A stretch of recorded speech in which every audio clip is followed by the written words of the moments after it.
Thank you, and good morning. Welcome to Vale District Council's Cabinet meeting on the 18th of October 2024 here at Abbey House.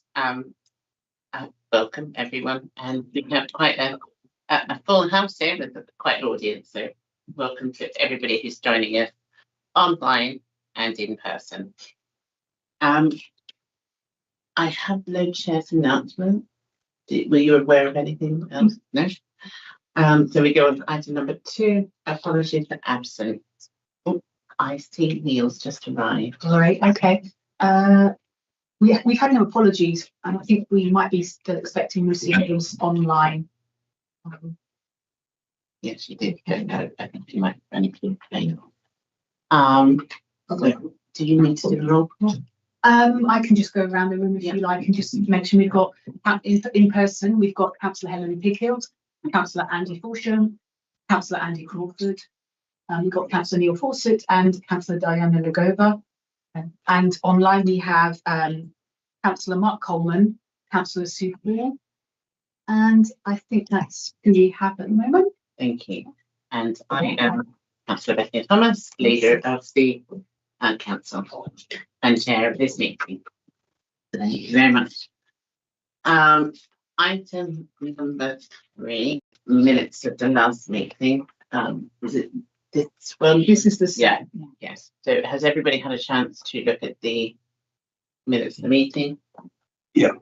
Everybody happy to approve those minutes? Yeah. Item number 4, declarations of interest. Does anybody have any interest they need to declare for today's meeting? Anything on items on the agenda? You can whenever if you've forgotten something, you can at any time. Item number 5, urgent business. Nothing at this point. We usually get the fire escape instruction. Do we need to do this? You could briefly do it. We have one member of the public, so in the room. So do you want me to just quickly say? Yeah. Just very, very briefly. If there is, we're not expecting any fire drills, but if anything sounds, you can just follow me, and there's a fire exit when we just turn to the right here down the corridor. So and then the bathrooms is just out there on the right as well, if anyone needs it. Okay. Probably enough. Thank you. Yes. Thank you very much. So item number 6, public participation. Now, we're a bit unsure, I think, of who is so we registered to participate from members of the public. So we should have Camilla online. Yes. Can you hear? Yes, I'm here. Okay. Can you hear me? Thank you. Yes. Hello, Camilla. Thank you very much for joining us. I wasn't sure until the last minute whether you were going to be joining us. Yes, I had to rearrange. Thank you. Yes, thank you. So I think you have 3 minutes to speak. Is that okay? Yes. Shall I start now? Thank you. Yes. Yeah, thank you. Abbey Meadow outdoor pool is there. No need for more cement. It sits there unused for too long each year. In the short term, can you extend and maximise the season for this open air pool in Abingdon-on-Thames? Thank you. Thank you. That was very brief and to the point. So I appreciate that. I'm not sure if you were aware that I wrote to Mrs. Simpson after she wrote to me earlier in the week. Well, she wrote to Councillor Call earlier in the week. Yes, no, I am in direct correspondence with Councillor Susan Call, but we haven't met in person, so it's very nice to wave today. And I wouldn't be party to her yet to her consultations and writings to Elizabeth Simpson, but I have always copied the friends into my letters to Sue Cole and have also written to Sue. So very happy to meet outside of this meeting with parties concerned. Would welcome that. Yes. So thank you very much. Thank you. Ryan. And I will, if with Mrs. Simpson's permission, send on that response to Mrs. Simpson's. It's very good. Okay? I think what I would really like, and perhaps I speak on behalf of Mrs. Simpson, is if we could have a face meeting with Mrs. Sue Cole, Councillor Sue Cole, and taking it forward, and perhaps with the considering we're looking at the short-term season, perhaps under Councillor Cole would care to invite somebody relevant to this discussion, a third party, who is not at this meeting. But thank you for your time. And shall I sign off now and sign out? Thank you very much. Yes. Okay. Thank you for coming. Thank you. Bye. Bye-bye. Just to note that item wasn't on the agenda, but we felt it. It's I think good practice to allow members of the public to discuss important issues to the community. So thank you to Mrs. Ryan, and thank you, Mr. Stimpson. I hope you've seen my email. It did. I have. It was late last night. Yes, it did come in late. Sorry, apologies for that. But I have seen it, and I will pass it on. Yes. Oh, well, if you pass it on, that's great. On Yeah. yes. But it is encouraging that we have a discussion at some level, so that would be good. Yes. So that will be discussed at another time or later. Yes, it's not on this agenda for this meeting, but thank you. Really do appreciate you coming So along. I can go. If you wish, yes. Thank you. Thank you. Very much. Thank you. We have two other registered speakers. I was going to check if Councillor Foxall is registered to speak. Are you speaking on scrutiny recommendations, Councillor Foxall, or did you have something else you wanted to add? No, it's very specifically on scrutiny. Thank you, Councillor Thomas. Okay. So we take that in the item where we have recommendations from other committees, and we will go to Councillor Patel, who is registered to speak on items number 8, 9 and 13, which is a lot, and we are conscious, obviously, of time. It's quite a full agenda, so there is a time limit of 3 minutes. I'll give you some leeway, but if you can sort of abbreviate your comments and keep them to time, that would be great. Thank you. I appreciate that, Councillor Thomas, and thank you for allowing me to speak. I know it's a lot of items to speak on, but there seems to be an intertwining between them. So I've tried to condense it. So hopefully, is that 3 minutes per item, in which case I have 9? No. Okay. Okay. So I'd like to speak to these 3 items: household waste and street cleansing, car parking options, and budget setting. Regarding household waste, we have extended the contract as far as we can and are now within a 2-year window with limited options other than putting the contract out for tender. This adds significant level of uncertainty to our finances for the long term, with costs expected to increase and vary year to year. And this is what we're seeing sort of across the country. It's not something specific to us. The potential for negative impact to non-statutory services is high. Household waste at present is not a significant revenue generating service and our largest contract cost. One way to mitigate against these pitfalls would be to seriously explore the option to join a LATCO. This option provides the potential of making the service delivery a revenue generating one, giving us increased financial headroom while providing more control over the costs providing the service. Having this as an option is also puts us in a far stronger negotiating position if we were still to put the contract out to tender. So I hope that kind of makes sense. In regards to car parking, the SABA contract is revenue generating, but smaller and provides more flexibility. Given the time constraints, extending this contract is the most viable option. I would like to say in-housing could be considered seriously here. However, given the logistics of a 7-day working model and its impact on various departments, I do not feel this is reasonable. This is a reasonable option at the present staffing level. However, I believe partnering with OCC is worth considering. It would increase democratic accountability based on our current service while reducing miles traveled with routing that traversed our car parks in conjunction with on-street enforcement. And I also think an added benefit here might be that on-street enforcement would become more viable in the broader county and address a lot of concerns I hear from residents that very little of that actually happens, particularly outside the bigger towns and cities. Finally, on budget setting, we have managed our finances really well over the years. but increasing costs and reduced funding will necessitate changes, particularly increasing and diversifying our revenue generation mechanisms. I see one potential budget reduction would come from cancelling unfulfilled roles. While this can provide short-term relief, it can also hinder innovation and long-term growth. I would like to see budget setting to allow for increased capacity, particularly in hiring staff dedicated to building our revenue generation capacity, such as LATCO. I should say. This will increase our financial resilience in the long term and give us more capacity to adapt to changes outside of our control. In terms of the options in front of Cabinet for these 3 items, I believe the options recommended by our officers are the only viable ones at this time. However, I would ask Cabinet to consider amendments to strengthen exploration of both joining the LATCO for household waste and partnering with OCC on parking enforcement. Thank you. Thank you. Thank you. And you weren't that too much overtime, so well done. What? So I will. Sorry, was that clear enough on the 3 items? Is the main question I have. I think so. Yes. Yeah. So I've taken a few notes, and I know colleagues have.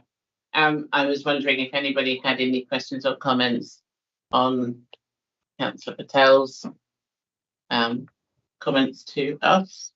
No. No, I think that's a resounding no, but thank you very much. We will consider those comments when we come to those agenda items, I'm sure. Thank you very much. Thank you.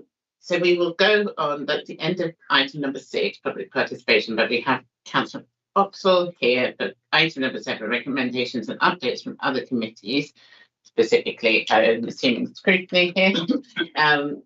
Would you like to start? Councillor. Good morning, Cabinet. Thank you, Councillor Thomas. Nice to see you all. I have a digger being delivered behind me, so hopefully I won't have to leave, but I'm going to be very quick anyway. So I just had a couple of comments. I just wanted to draw your attention to a couple of things that have come out of scrutiny over the last few weeks. I will be very mindful not to stray into anything that's in your confidential papers, but I will be here on the call. We can come back to it later in the confidential session if needed.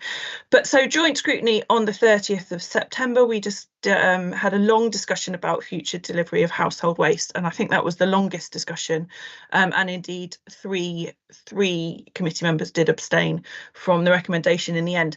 And I think really the thing I wanted to draw your attention to in the recommendation, the comments you have from officers on this item, is that committee really did feel that officers and Cabinet hadn't been well served by the consultants' report, but that the Cabinet member was being asked to make a decision without having all of the information that you guys required to make a full and balanced decision, and particularly because this is such a crucial service for both councils.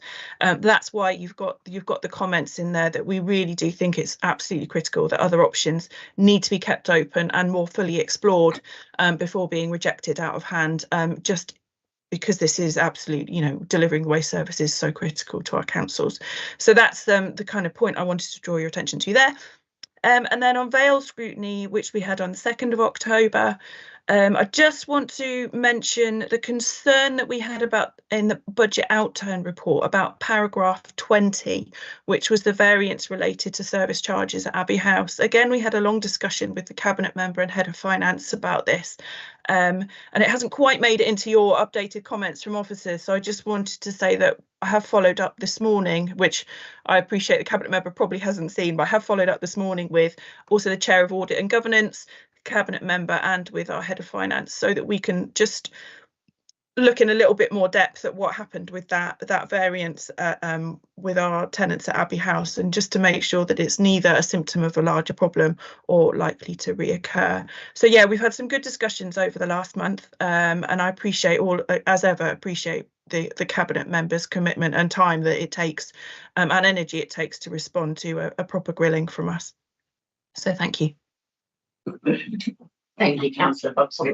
Thank you for your understanding. Does anybody want to comment on Councillor Boxall's recommendation? If I may, Chair, on the second point, thank you very much, Councillor Boxall. You're right, I haven't seen the email. It's just come out this morning, but I look forward to it being taken forward either by yourselves or by Joint Audit and Government. Any further comments? No. Well, thank you, Councillor Boxall. I'm sure you're there. So you seem to. Yeah, I'm sorry, I'm here. You just sort of like black screen. But thank you. Did you hear that Councillor Crawford just responded? Yes, thank you. Yeah, I did. Thank you ever so much, Andy. Thank you. So we will move on now to the more substantial part of the agenda. So item number 8, which is the future delivery of household waste and street cleansing services. Now, Councillor Coleman is here online to introduce the paper. So please begin when you're ready, Councillor Coleman. Thanks so much. Just trying to find the microphone switch in my notes. Apologies that I'm not able to be with Cabinet in person, but thankfully my other appointment has delayed, so I've been able to join and therefore do this introduction. Clearly, I recognise that I'm not able to vote at all, so I will leave that to colleagues at the end. So, future delivery of household waste and street cleansing services. I should say that we've got the support of Mr. Paul Fielding and Scott Williams, who will be able to answer any technical or operational questions that I'm unable to do. So please note that the public agenda pack excludes the confidential appendices that you have considered alongside the main report. If these appendices need to be discussed today, Cabinet will have to decide whether to go into confidential session. So please bear with that. Clearly, there's some commercial information that we do not wish to put out into the public domain at the moment.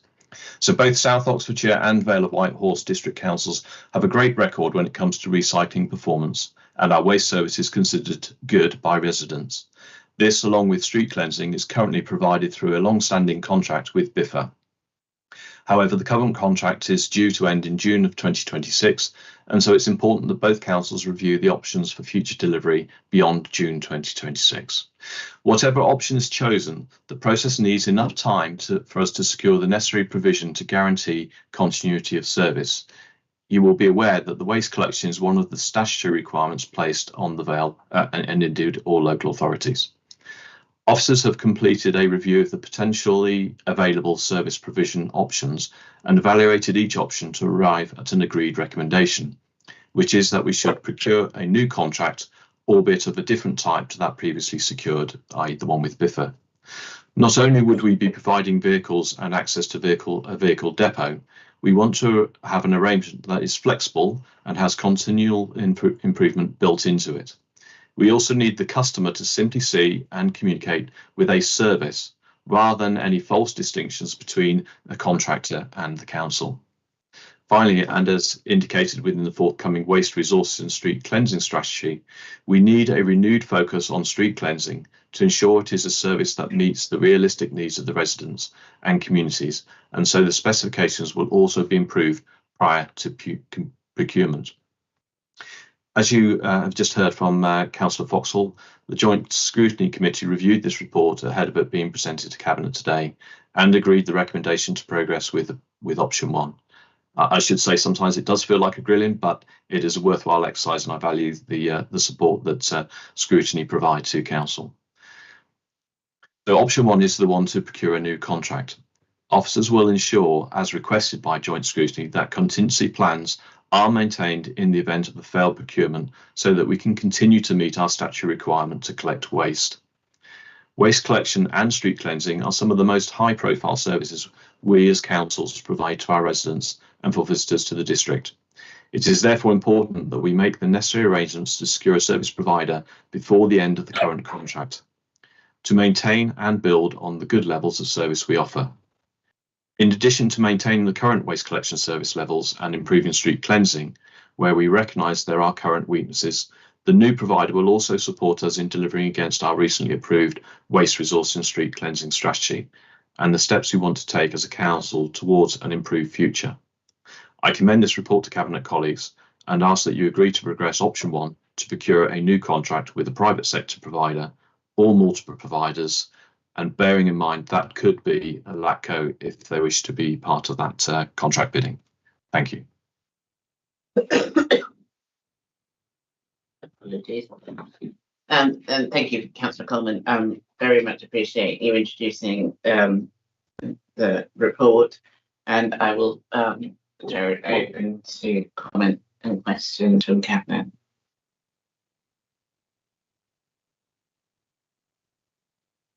Thank you, Councillor Coleman. So I suspect that the reason there aren't questions is because the report is very well written and straightforward, and yes, it is. I think gives us very clear and well argued case for the option one, which I certainly support. I would like to, however, to make a comment simply because it's something that we should be very proud of as a council and should shout about regularly, which is our incredibly high recycling rate. I don't think many people around this table were around at the point where the Vale made the decision to go into a joint waste contract with South, which in itself saved a significant amount of money, but also introduced the collection system, which we're all now familiar with. Although, as I found this morning, putting our grey bin out, not all of my neighbours were fully on board with the fact that it was grey bin week. So there was a lot of last minute reshuffling of bins in the close this morning, as sometimes happens. But you know, we have been consistently one of the highest councils since we made that decision. I say we, I wasn't a council at the time. Since the council made that decision, the then the Dem administration, it's been incredibly successful ever since. Doesn't mean we shouldn't be trying to do better, and it is good that this contract actually will aims to do even better than that. But it is something we should be very proud of, and we should be very grateful to everybody who's involved in delivering what is a very high quality, generally very reliable, except in very occasional circumstances, and very successful at producing a very high recycling rate. Yeah, I think we are coming from a very good place on this, and I think we should be very proud of what we've achieved over the year, and it's year in, year out. Our recycling rates are in the top, definitely in the top 10, if not top 5. Councillor Crawford and Councillor Caution. So I was around when when that contract was signed, and it took an awful lot of work to get to where we got to with that. We thought it was going to be a good contract at the time, and clearly it was. You know, South and Vale between us occupy the 2 of the top 3 recycling councils in the country, don't we? Better, in fact, than any LATCO out there, I believe. Although it's worth stressing, as Councillor Coleman said, that option 1 doesn't preclude an existing LATCO making a bid for some or all of the contract, should they wish to. So we're not excluding that option. And you know, if there is a bid made, then we'll obviously have to be looking at that, and officers will be looking at that and determining which the best option forward is. So I think we've done incredibly well as an authority under this contract. Shout out to Jenny Hannaby. I think it was her portfolio at the time. And I'm, you know, clearly I'm hoping that whatever we go for in the future, we're in the same sort of position as we have been for many of the last 15 years or so. Yeah. Yes, and I think that's yes, to say thank you very much to Councillor Hannaby.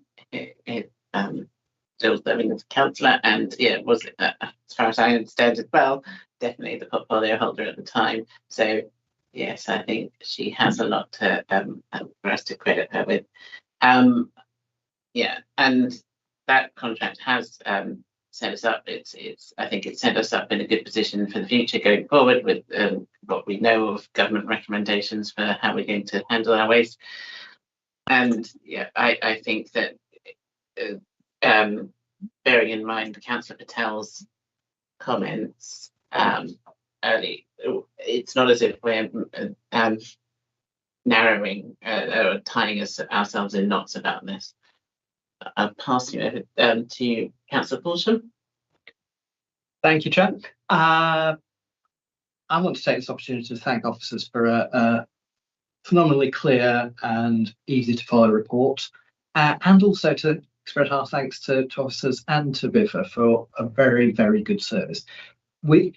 It's very easy to forget that it wasn't always the case that we're right at the top of the recycling rates, and it's a huge tribute to them that we are maintaining that position year on year. and we're delivering what our residents want and need. It's one of our statutory responsibilities, and we deliver it really well. And this recommendation to extend the contract at this stage is exactly the right thing, partly, indeed mainly, because any renegotiation will involve our procurement professionals. They're a scarce resource. We can't have them distracted and negotiating many major contracts at the same time. Yeah. It's a clear case of moving the puzzle pieces in order to get a sequence of them working on a major item at once, not two big ones at the same time. I'd hate them to be negotiating leisure and this at the same time, or move to new offices and this. It's just not feasible. So this is exactly the right way to go. It doesn't shut up our options. It makes sure we get the best possible decision at the right time. Thank you. Thank you. Yes, that's what I was trying to say. It's about shutting up options. Councillor Pickens. I suppose I'd like to add to the whether or not I was a councillor. Yeah,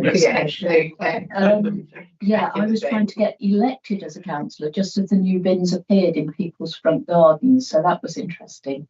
But at the time, people were saying, "How are we going to cope with this? We can't possibly have these two enormous bins." You know, what was wrong with the old system?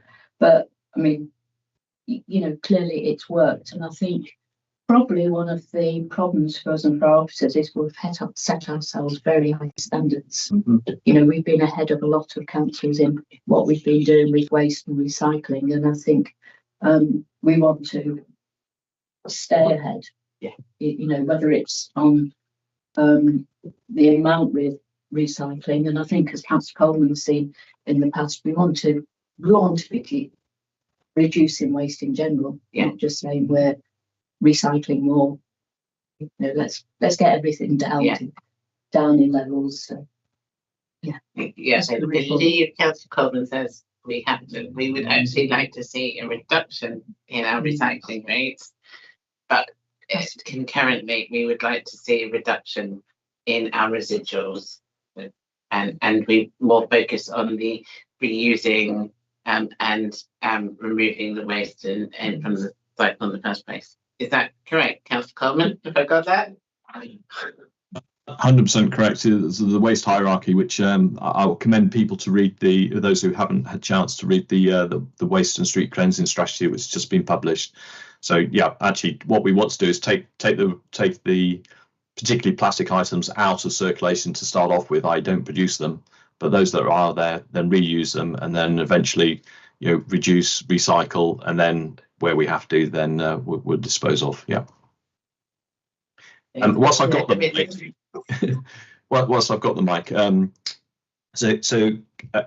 I probably also should say that that there's a lot of work ahead for the officers in identifying the specification, writing the specification, and getting this out for procurement, if that's the option that Cabinet choose to take. But that would equally be true of all the other options as well.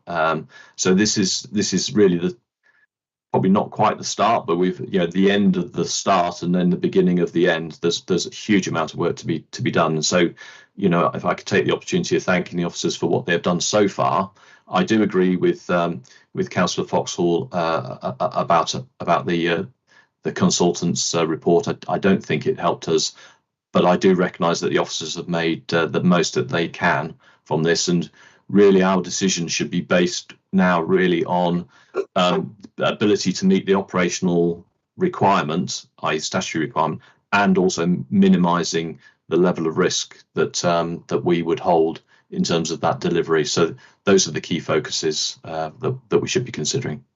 But again, thanks very much again to the officers. And I'd like to echo that. Thank you. Thanks to the officers. It's a brilliant report, and we can see that there is a huge amount of work that's got into it, but it's also going forward. So thank you. Does anybody else have any Just really short comment on this one. Just again, when we make decisions, we need to focus on the risk mitigation, risk reduction, and keeping the standards we already established, which are pretty high. Yeah. And ideally, we'd like to keep them and just see if there is an opportunity to improve them in the future. Thank you very much. So, are we ready? Oh, I should also about the confidential.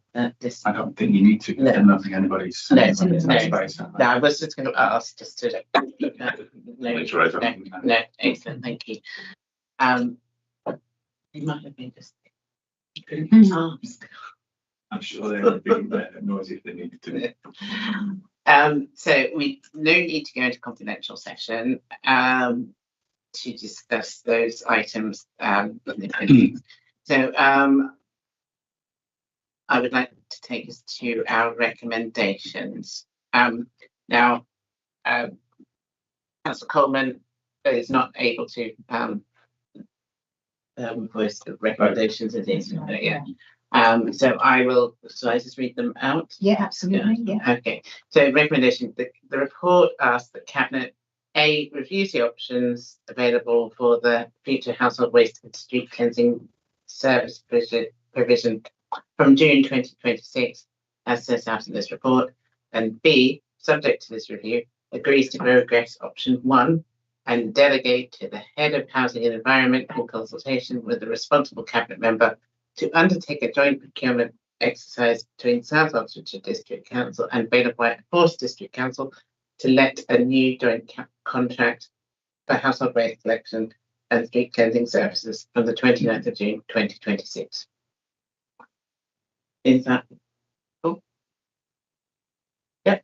So is everybody happy with those recommendations and can we agree them? Agreed. We need a proposer and second. Yes, that would be good actually. Yeah, I think so. So I can't. I'll propose them on Councillor Coleman's behalf. So I'm proposing Councillor Forsham seconding. Show of hands. Is that okay? Show of hands. Thank you. Brilliant. Thank you very much. We're going to have slightly different ways of doing it. Different officers have different ways of doing it. Thank you.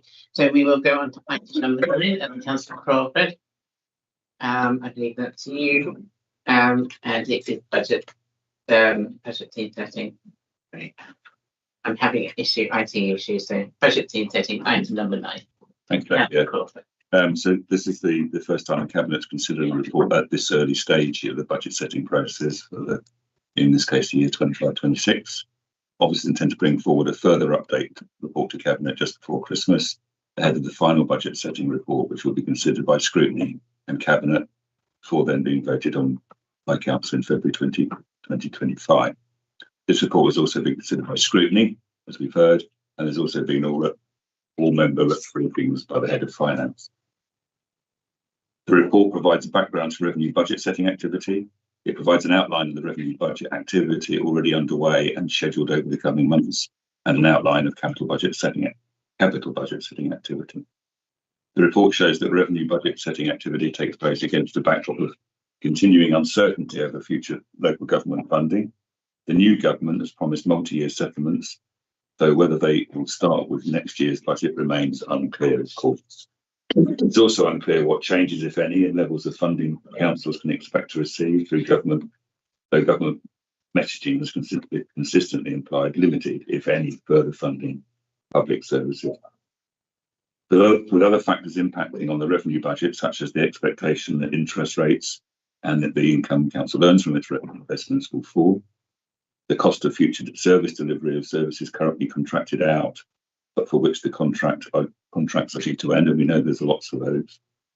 Revenue budget setting over the coming years may provide challenging, potentially requiring difficult decisions on service priorities to ensure that the council remains financially sustainable over the medium term. Such challenges also emphasise the importance of the council of the transformation activity, and work to review where transformation activity is directed is underway already. And Cabinet's asked to note the contents of this report, and if I may just briefly respond to Councillor Patel's comments earlier on.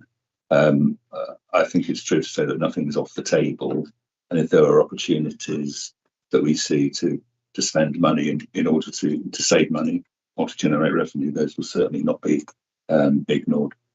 And any particular ideas he might have, he knows my email address. I would look forward to hearing them. Thank you, Councillor Crawford. I don't think Councillor Patel knows as well as we do. Don't be surprised. Because I think, yes, we all know that if there was an opportunity like that, you would have spotted it by now. I would have thought. Does anybody have any comments or questions? But it's on that point. I think it was a constructive point, well made.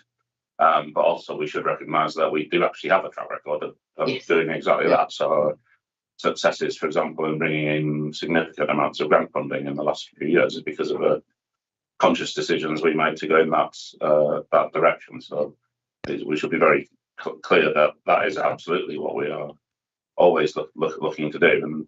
And if there are any other specific opportunities to do that, I'm sure we'd be all ears. Yes, exactly.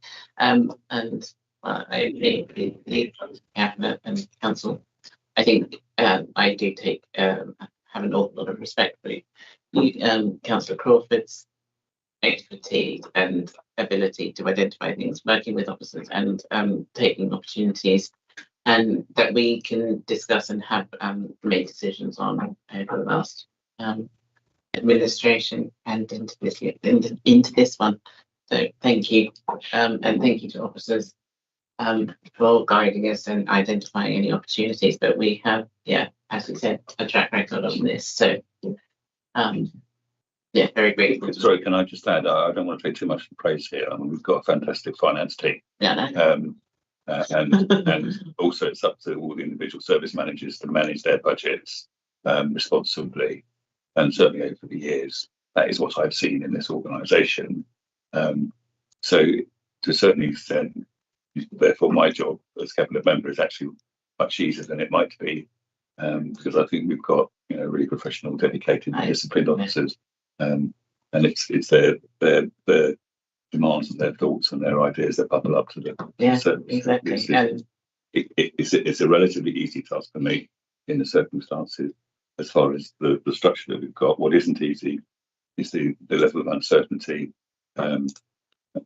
things that either which nobody's got any control over, or particularly with the governments not making decisions early enough or forward thinking sufficiently. Yeah, I mean, we have very little reassurance of the present government for it to be any different to the previous government, and that they have sort of hinted at more positive outcome for us. We're yet to see it. So yes, we'll wait and see. Does anybody else have any comments? Yeah, and please do not think that I am reducing the amazing talent of our officers or the finance team, but you do tend to hide your light under a bushel, Mr. Councillor Crawford. You do need to take some credit as well.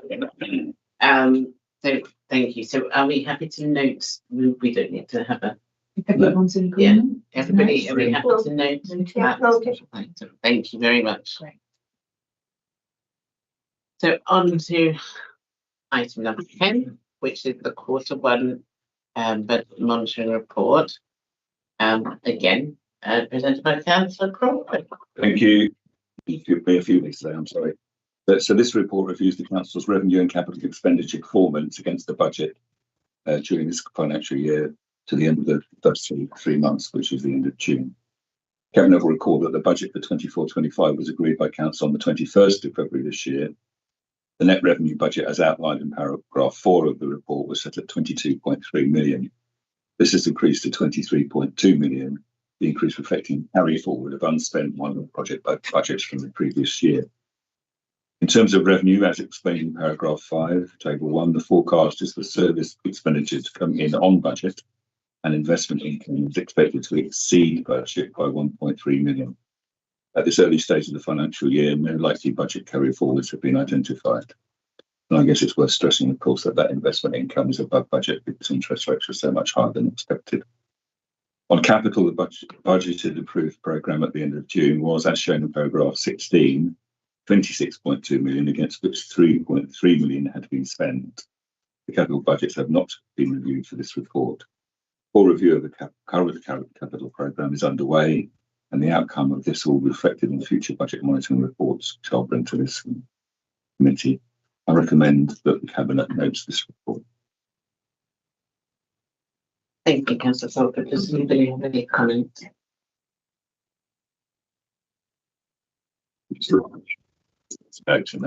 Yeah. Happy to note? Yes.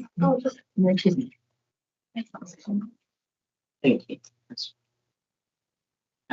And so item number 11, and straight on to Councillor Crawford again for the Treasury outturn 23-24. So this is in some ways not dissimilar, of course, is it? So this report, which has already been considered by Joint Audit and Governance Committee, fulfils legislative requirements to ensure adequate monitoring and reporting of the Council's Treasury management activity. This report is a backward-looking outturn report which covers the financial year up to the 31st of March 24. The Joint Audit and Governance Committee noted the report's contents and was satisfied that Treasury activities in that year were carried out in accordance with the Treasury management strategy and policy. Treasury performance is summarised in a table on page 30 of the papers. It shows that against a budget of 3.9 million, the Council actually earned 6.8 million. This significant overachievement of income, which is detailed in Appendix 6, is primarily the result of interest rates reaching and staying at higher levels than were predicted when the Treasury income projections were made. Treasury performance did exceed benchmarks for the externally managed CCLA property fund, but the Council's internally managed investments marginally underperformed against the 3 months sterling overnight index average benchmark, which is known as SONIA. This is not unexpected, as the Council has placed many deposits over longer durations, but only have been able to take advantage of increasing rates as those investments reach maturity. Conversely, it would be expected that the Council would outperform the SONIA benchmark when, as expected, interest rates begin to fall for the same reason. There were no breaches of counterparty limits or prudential indicators in the year.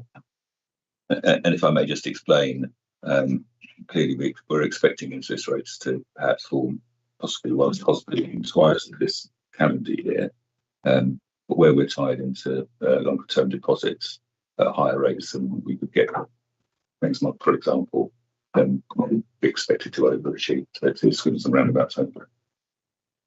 And then we just need to vote on the recommendations, Chair. Yeah. So you want me to read them out? I don't know. You want to discuss first? I think the chair reads them out.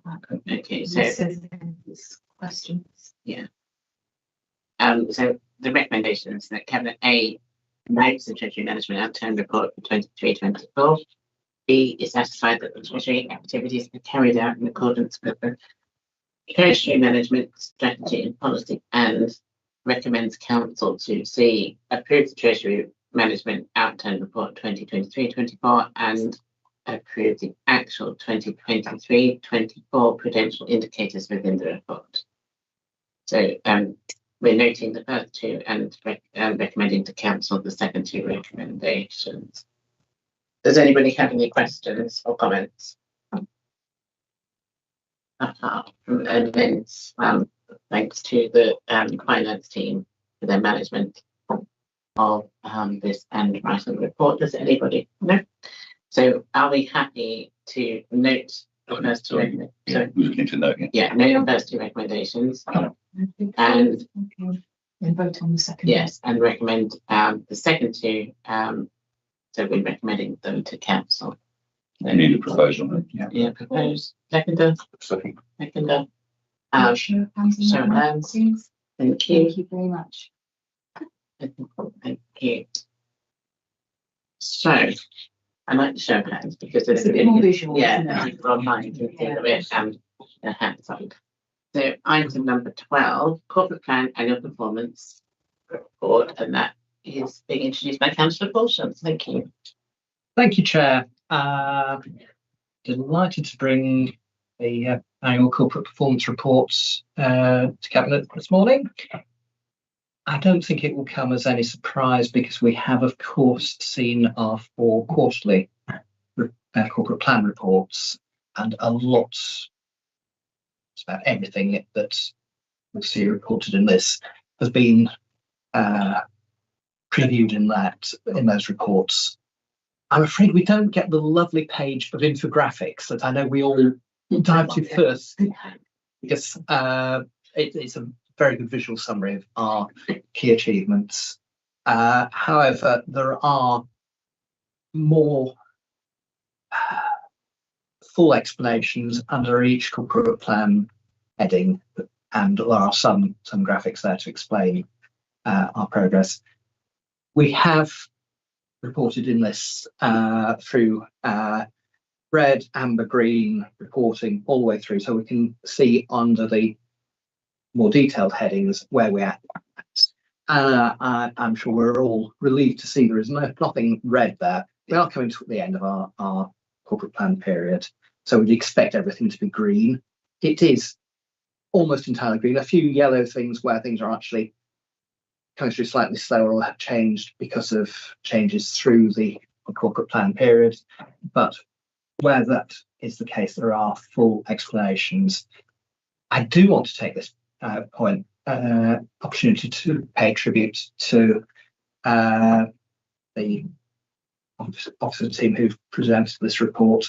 It is a huge amount of work, not just for the policy and programmes team, but for officers throughout the council to do this level of reporting, particularly as at this stage we have a lot of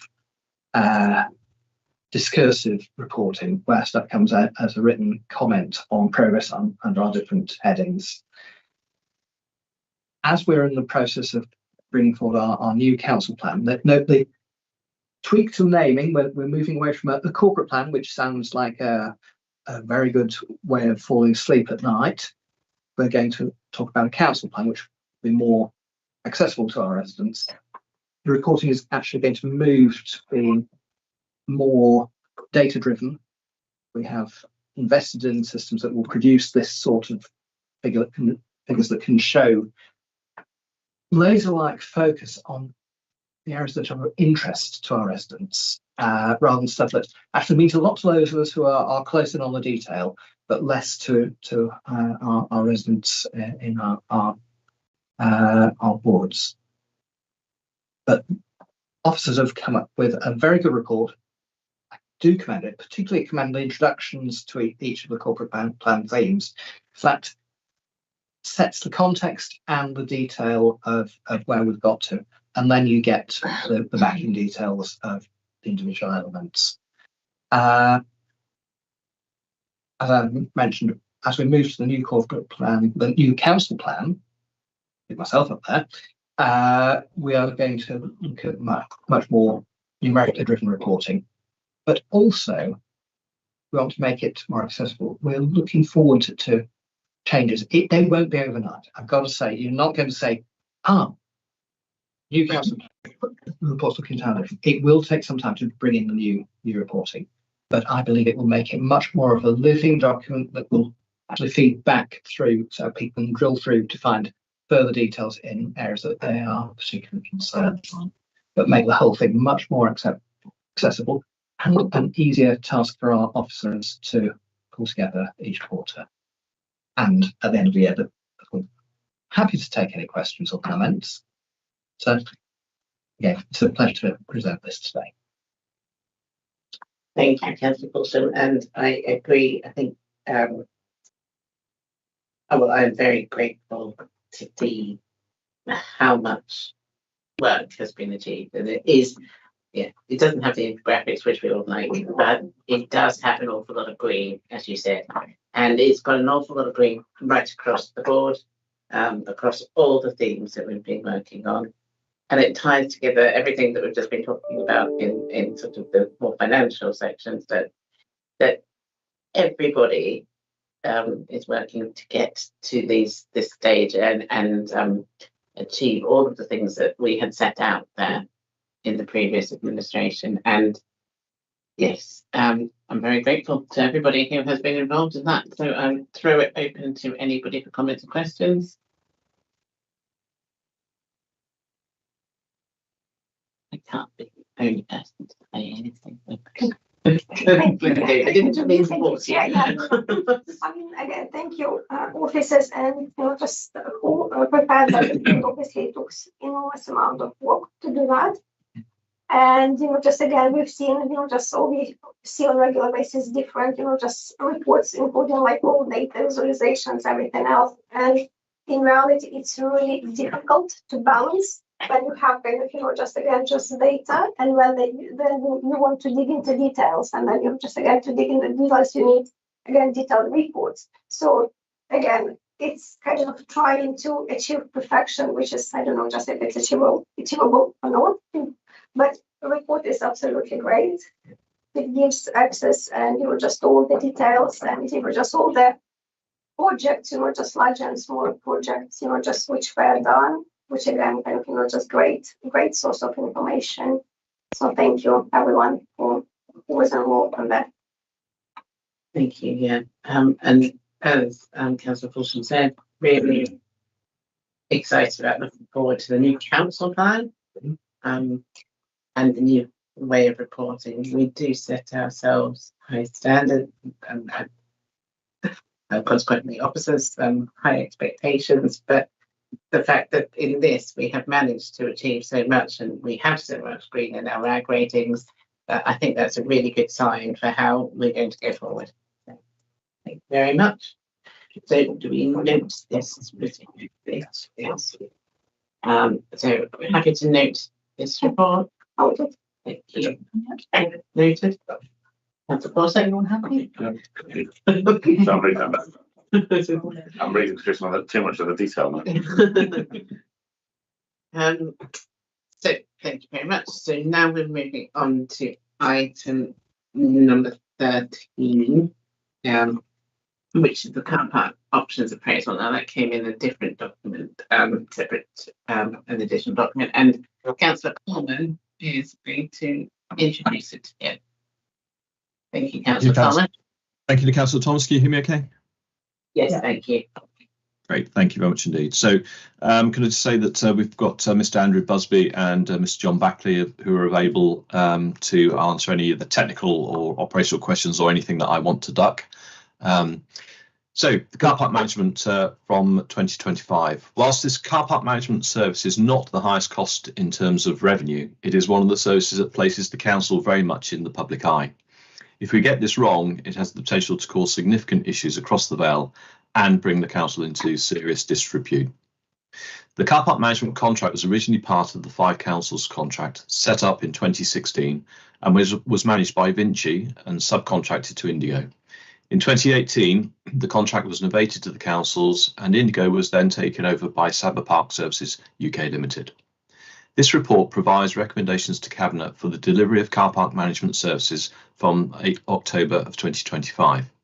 In addition to the main report, we've all read the confidential appendices, the appendix, which will require us to go into a confidential session if we wish to discuss it, and sets out options for the Cabinet to consider how to provide the car parking service from the 1st of October. The car park management service provides enforcement for the 13 Vale car parks under the Traffic Management Act of 2004. As part of the contract, civil enforcement officers are authorised to issue penalty charge notices, which are handled by office staff who process payments and deal with all car park queries and initial challenges against penalty charge notices. Sabah currently provides this service to the Vale, and the current contract comes to an end on the 30th of September 2025 and has an option to extend for up to 5 years. That option expires at the end of this month. I should also say that it is a shared contract with South. This report summarises the findings and experience of the consultant and officers and considers the benefits and risks of the top 4 options, which are deliver the service using in-house staff employed by the council, extend the contract with Sabah, re-tender the contract, enter an agreement with Oxfordshire County Council who carry out the on-street enforcement of yellow lines and such like in our towns, There are advantages and disadvantages to all 4 options as detailed in this report. Financially, the estimates show that bringing the service in-house would be marginally the cheapest. However, without knowing the employee liability information and pension liabilities, this cannot be guaranteed. Going through a full tender process or developing an in-house option at the same time as a large number of other contracts will be under review over the next 18 months would be dependent on additional resources and would not guarantee a financial saving. Some of the key benefits to extend the contract with SABA are a 2-year extension takes us past a period of intense activity involving the procurement of other high-profile and expensive contracts such as Capita, the Waste and Leisure. SABA was recently considered by the Joint Scrutiny Committee as providing an excellent service. A 2-year extension provides time for officers to carry out a strategic review of the car parks, for example, looking at the cost of running, location, and benefits of each one. SABA has offered to pay all staff at least the real living wage for the first year and review in the second year and provide advice and possible procurement options for new car park machines. SABA will hold the contract cost from the 1st of April 2025 to the start of the extension, if that is what you select to do, on the 1st of October 2025. As set out within the report, there are significant risks if this contract is not operated as a joint contract on the same terms as South Oxfordshire District Council. So I'd like to thank the officers for producing this clear report and for their detailed work that is not always seen by us members. I commend this report to you and ask Cabinet to recommend option 2 to full council, which involves extending the current contract with SABA Park Services UK Limited for 2 years until the 30th of September 2027. Thank you. Thank you, Councillor Coleman. Very much appreciated. I'm very grateful to John Blackley for being here today and for you to being so clear in your introduction. I think there's quite a few different considerations that need to be made when making this decision, and the report sets it out very clearly. Thank you. It also sets out, as you mentioned, that it is important for us to consider the relationship we have with South Oxford District Council in making this decision. But obviously, there is some consideration there that needs to be met. South Oxfordshire District Council, I believe, met last night. Is that correct? To make this decision. Yeah. And they agreed to recommend full council option 2. Option 2. Thank you. I just wanted to make that option 2, so that's contract extension. I just wanted to make that clear. Does anybody have any questions or comments on this?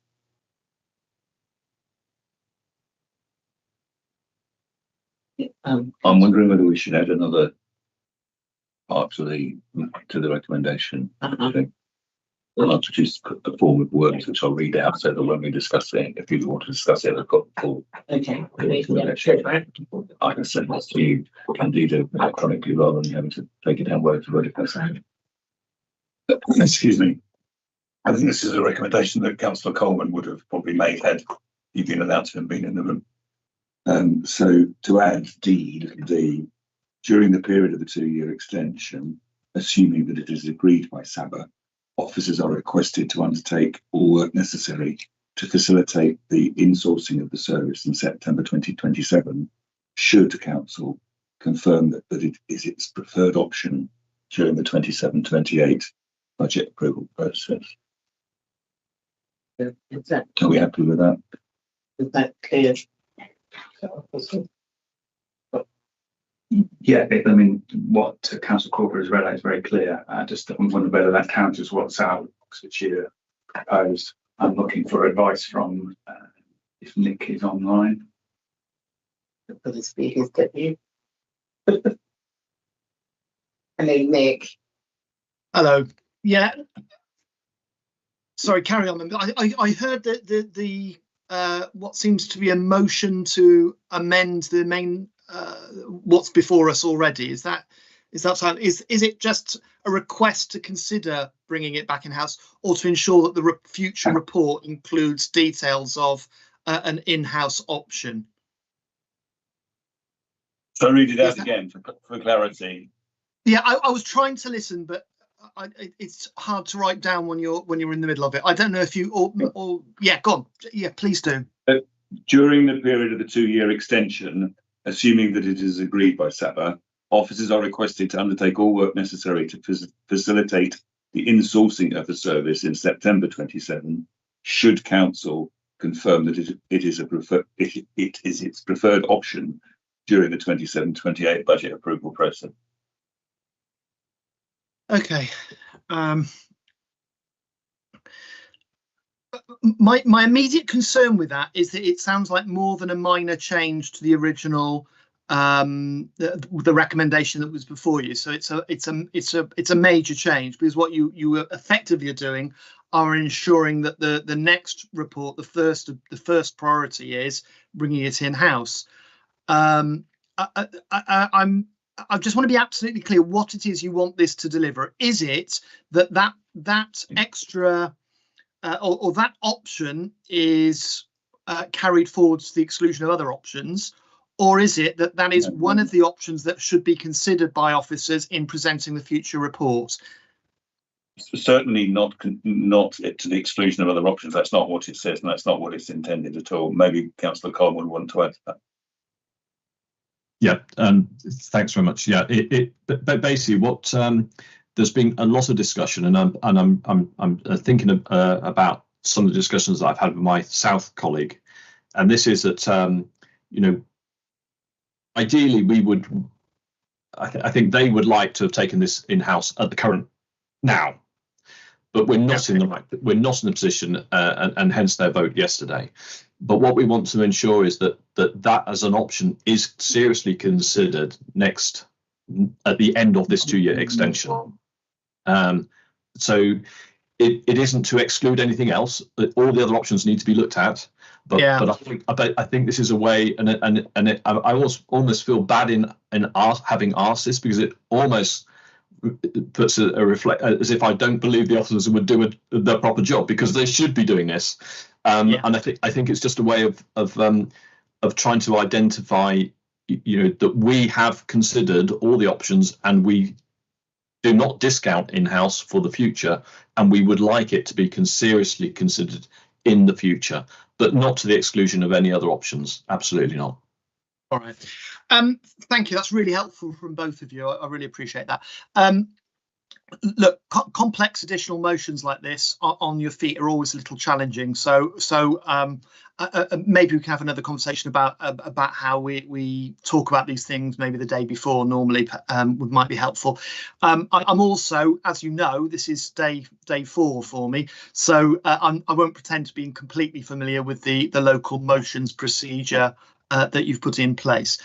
What I'd say is that the statutory requirements upon the council going forwards to ensure best value, and on officers to make sure that you do have full information about options that are available to you in formulating a contract or an arrangement. It did sound to me somewhat like this was a major amendment which was going to be intended to push it down that avenue, and if members ultimately choose to go down that avenue, of course that's in their gift in 2 years' time. If it's about laying the groundwork and effectively saying to officers, we want this to be done, I think as a recommendation, my suggestion would be that you ask that it be noted that officers are requested to, you know, so it's a noting item, not a substantive item. That gets rid of those other concerns, and it just means that the officers will have it well flagged to them. You're absolutely right, of course, that you've got you only have to look at your figures to see you've got massively experienced officers delivering a fantastic service and oversight and, you know, procurement, all the rest of it. So you are going to be pushing against an open door, but I can see the hand up, so I can see Councillor Coleman, you're happy with that. If you're happy to do with that, then I think you can proceed with it now, unless one of the Democratic Service officers wants to say to me that there's something in the motions policy which makes this impossible. I don't believe there is, but subject to that, I'm more than happy for that to go forward in that form, Councillor Coleman. If I agree with that, I think that the cabinet should deal with what's happening right now in this report, and this could be noted separately. Is that anything? Councillor Fawcett. Yeah, thanks. I mean, my interpretation of the proposal from Councillor Crawford is that this is about ensuring that enough work is being done within the next couple of years on an in-house option, that when we get to the point that we have to make the final decision, it's in good enough shape that it's definitely an option. So there'll be a genuine choice, and I think that's. I think Councillors Coleman and Crawford are anticipating that may be the view that quite a lot of councillors will take. Point. Obviously, it's got to be a decision that's made on the proper basis of assessing what is genuinely the best option for the council, taking account of best value and everything else we have a responsibility to look at. But I think that's the purpose of it, is that it is a definite option, not that we're not saying that's our preferred option at this stage and the one we want you to do all the work on, but we want it to be a genuine choice when we get to that point.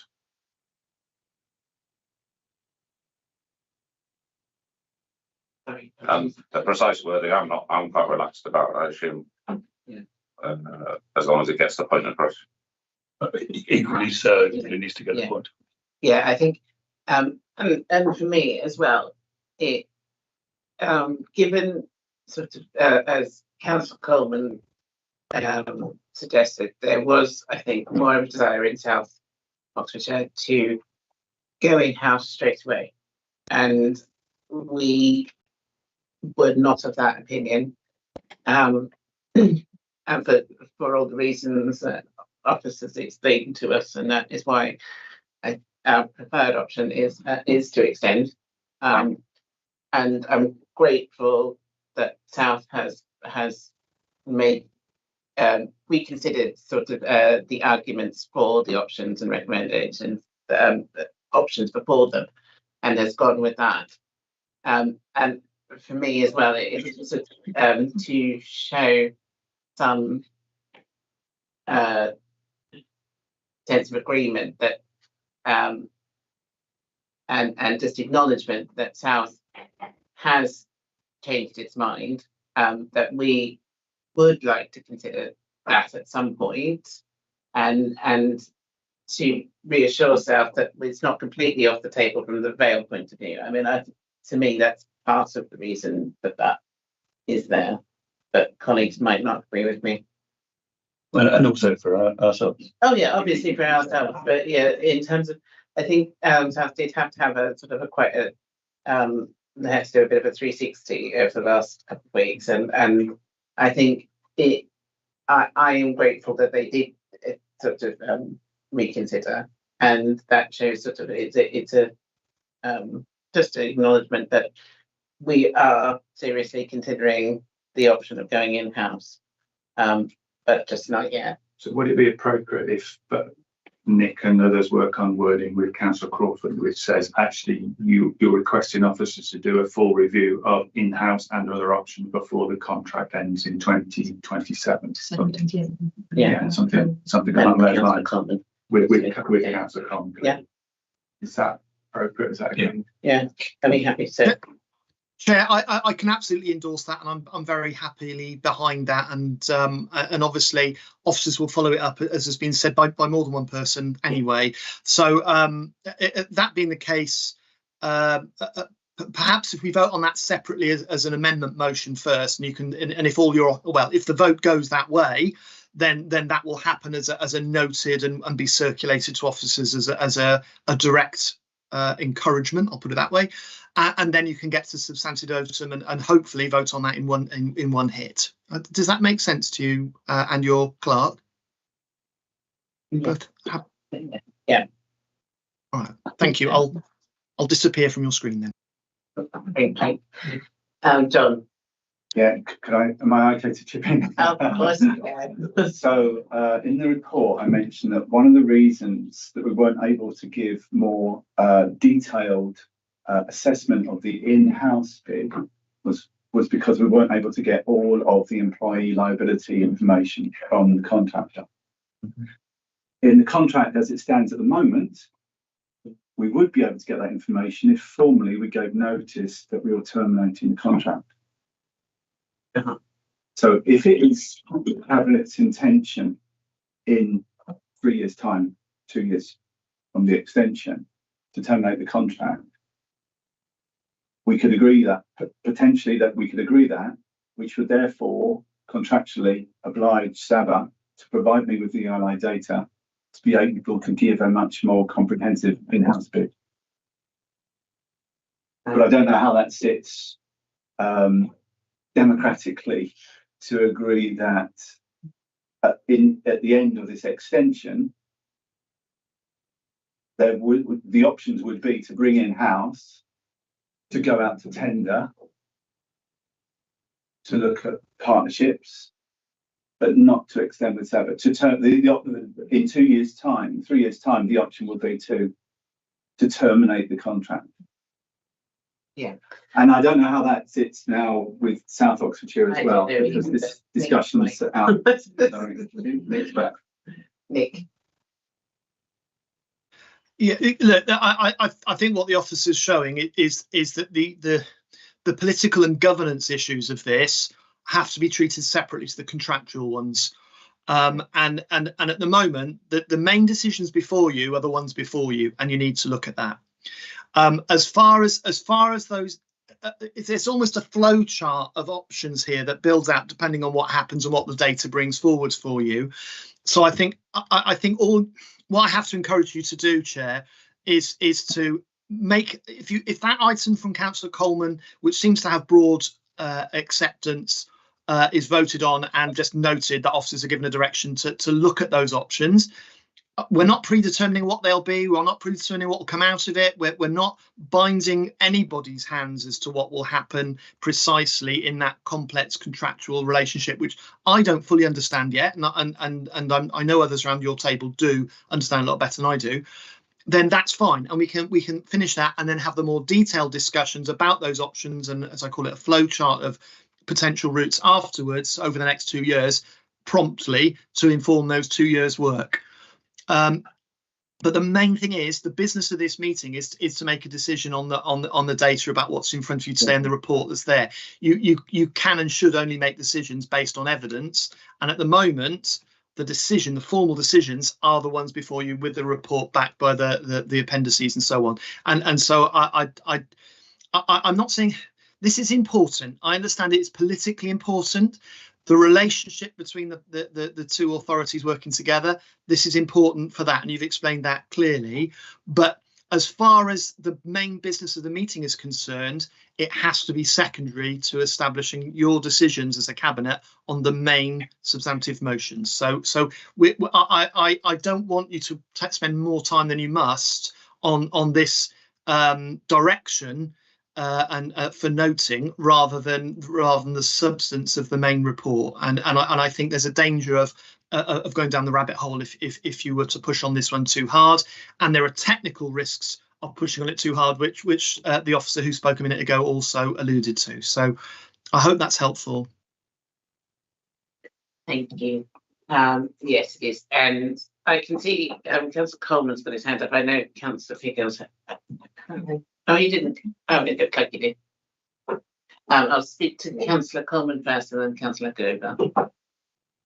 Thanks, Councillor Thomas. Yeah. So for me, the critical bit is that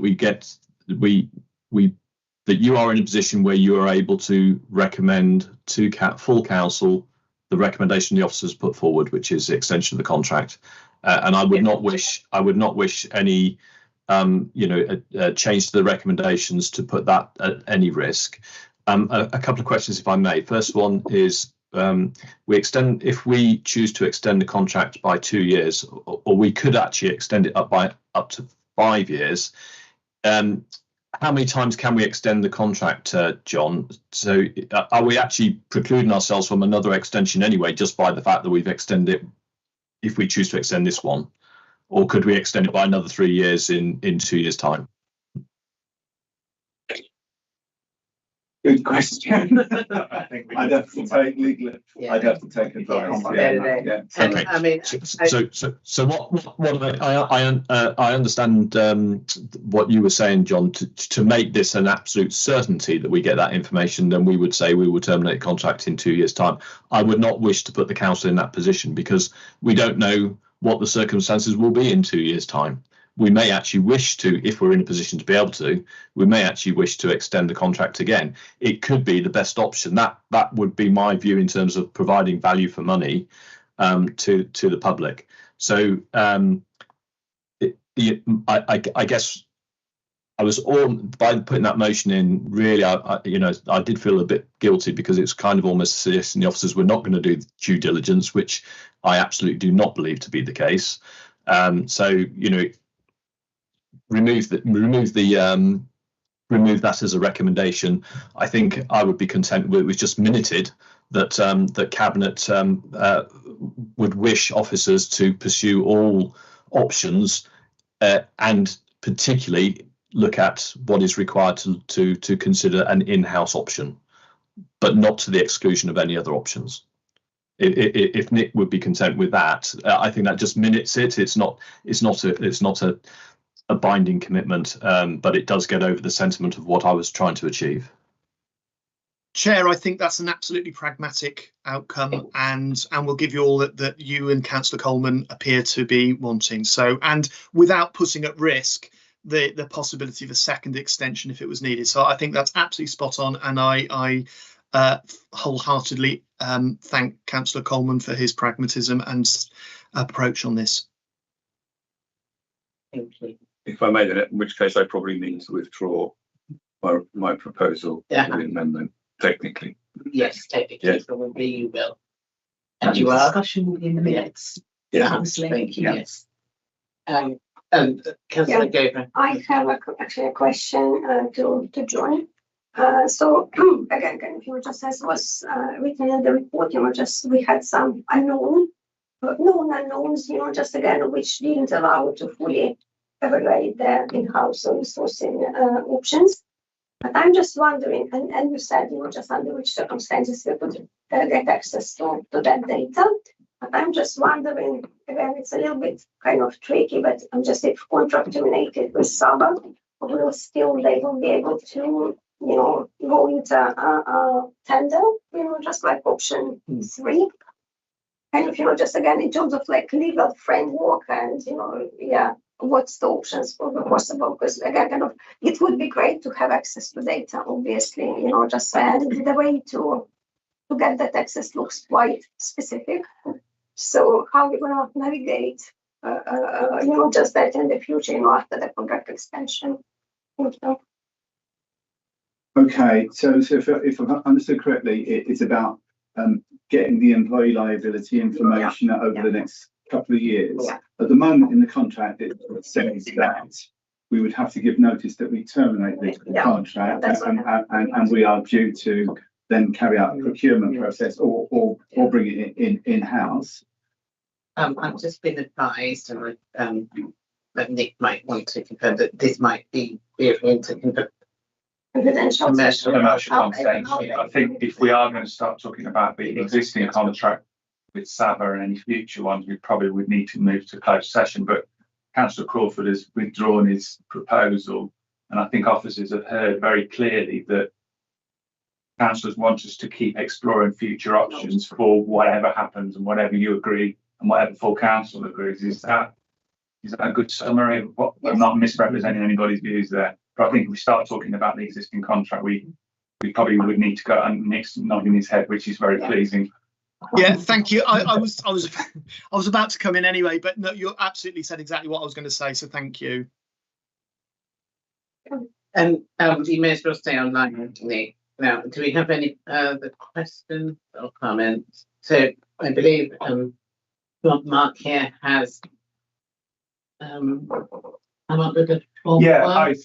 This is very, very draft, and please excuse me grammar issues. That should recommendation B and C be agreed, that Cabinet requests that officers continue to consider continue to explore all options for the future of car park management. Is that? Yeah. Is that bland enough to get? I really don't. I'm good at writing blandness. Yes, okay, I'll pass that to Candy and we'll put that in the report. So Is everyone's happy with that? yeah, Nick's nodding. That's good. Everybody else, Mark, Councillor Coleman. Yeah. Yep. Thank you. I'm sorry if I introduced some confusion there. That wasn't my intent. I think we all understand what I was trying to achieve, which is which I think we've got to. I will wait until you've proposed and seconded this and then had the vote. But then I must leave because I've got this appointment. Thank you. And Andrew's just come on screen. Did you want to say anything, Andrew? No, just to say I support what Mark said there. So thank you, Chair. So I think we've come to a form of words that we can all agree on. We'll have to find the thank you very much. So if you can guide me on the process here, just as we go through. So the recommendations are the Cabinet considers the options to provide the parking service starting from the 1st of October 2025. Is that right? Yeah. Yes. For the Cabinet to recommend option 2 to full council, which involves extending the current contract with Saba Car Park Services UK Limited, Saba, for 2 years until 30th of September 2027 as a shared service with South Oxford District Council. C, for the Cabinet to recommend to full council that responsibility be delegated to the head of development and corporate landlord in consultation with the Cabinet member for finance and property to finalise and sign contractual arrangements.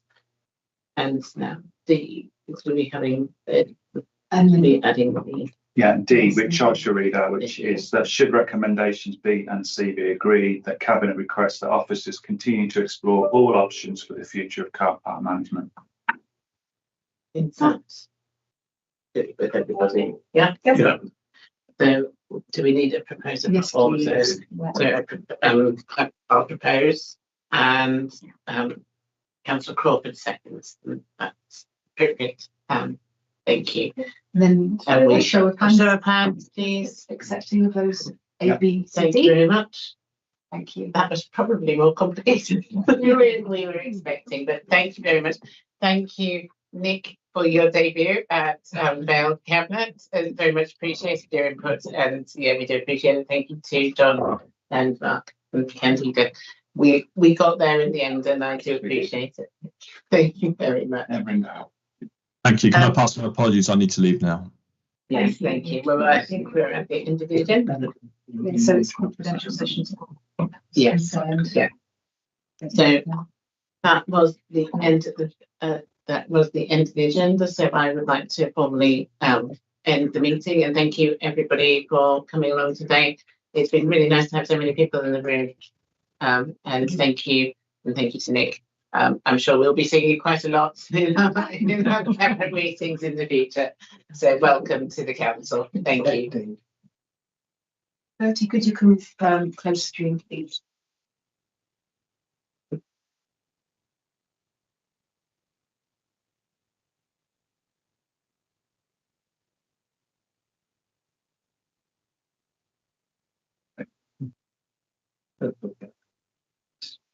Distraction.